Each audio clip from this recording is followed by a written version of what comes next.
দিনটি ছিল 27শে অক্টোবর।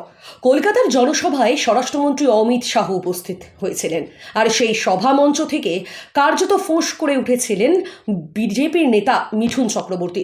লোকসভা নির্বাচনের প্রচারে তৃণমূল বিধায়ক হুমায়ুন কবির একটি বিতর্কিত মন্তব্য করেছিলেন, আর মিঠুন নাম না করে বলেছিলেন যে একজন নেতা বলেছেন বাংলার জনসংখ্যা 70% মুসলিম, 30% হিন্দু। ভাগীরথীতে হিন্দুদের কেটে ভাসিয়ে দেব ভেবেছিলাম মুখ্যমন্ত্রী তাকে কিছু বলেননি, কিন্তু আমি বলছি তোমাকে তোমার মাটিতেই পুঁতে দেব। রীতিমতো তৃণমূল নেতাকে হুঙ্কার দিয়েছিলেন মিঠুন চক্রবর্তী, আর এই মিঠুন চক্রবর্তীর হুঙ্কারের পরেই কার্যত রাজ্য জুড়ে রীতিমতো প্রতিবাদ, কখনো সমালোচনার ঝড় উঠেছে।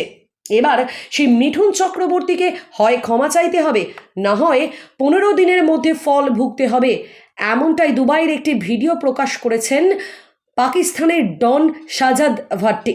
তিনি রীতিমতো হুমকি দিয়েছেন, সরাসরি জানিয়েছেন 15 দিনের মধ্যে মিঠুন চক্রবর্তী ক্ষমা যদি না চান তাকে রীতিমতো ফল ভুগতে হবে।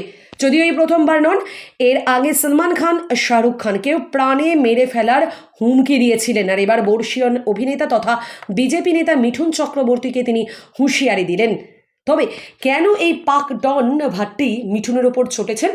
ভাট্টির দাবি যে মিঠুনের মন্তব্যে মুসলিম সম্প্রদায়ের ধর্মীয় ভাবাবেগে আঘাত লেগেছে, আর তাই তার এই প্রতিশোধ নিতে তিনি হুমকি দিয়েছেন। ওই পাক গ্যাংস্টার একটি ভিডিও বার্তায় বলেছেন যে এই ভিডিওটি মিঠুন চক্রবর্তীর জন্য।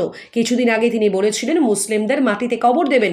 মিঠুন সাহেব, আপনাকে আমি পরামর্শ দিচ্ছি যে 10 থেকে 15 দিনের মধ্যেই ফালতু কাজের জন্য ক্ষমা চেয়ে নিন, অন্যথায় আপনি এর জন্য অনুতপ্ত হবেন। এর পাশাপাশি তিনি আরও বলেন, আপনার ভক্তরাও মুসলিমরা আপনাকে সম্মান দিয়েছে এবং আপনি তাদের হৃদয়ে আঘাত করেছেন। আমরাও আপনার ফ্লপ সিনেমা দেখতে যেতাম। আজ আপনি যা কিছু হয়েছেন তা ভক্তদের কারণেই। এর পাশাপাশি ওই ডন হুমকির সুরে আরও বলেন, এটা সিনেমা নয়, বাস্তব জীবন। মঞ্চে উঠে আপনি ভিলেন হয়ে যাচ্ছেন। যদিও এই উস্কানিমূলক মন্তব্যের জন্য মিঠুন চক্রবর্তীর বিরুদ্ধে ইতিমধ্যেই এফআইআর দায়ের করা হয়েছে, আর এটি বিধাননগর দক্ষিণ থানায়, দ্বিতীয়টি বউবাজার থানায় এফআইআর দায়ের করা হয়েছে। কারণ মিঠুন চক্রবর্তী প্রকাশ্য জনসভায় যেভাবে হুমকি দিয়েছেন তাতে এক কথায় অনেকেই তার ওপর ক্ষিপ্ত হয়ে উঠেছেন, আর এরপর তাকে নিশানা করলেন পাক ডন।